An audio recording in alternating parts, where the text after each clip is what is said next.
দাদা একটা প্যান্ট দেখান তো।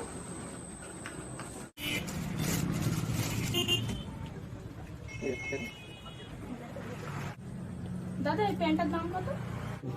550 টাকা দাম। দাদা 500 টাকা দিব। না, 550 টাকাই লাগবে। দাদা 500 হবে না? না, 550 কম হবে না। না 500 টাকা হলে নিতাম। কি রে, কাস্টমারটা ঘুরে গেল যে? প্যান্ট নিতে আসছিল তো, আমি 550 টাকা দাম রাখছি, 500 টাকা বললো। তোদের ডাকি নাই, যা ডাকি নাই। দিদি শোনেন শোনেন, হ্যাঁ দাদা ডাকলেন? আপনি চলে গেলেন যে, প্যান্টটা নিলেন না যে? না এই দাদাটা বললো যে 550 টাকাই দিবে।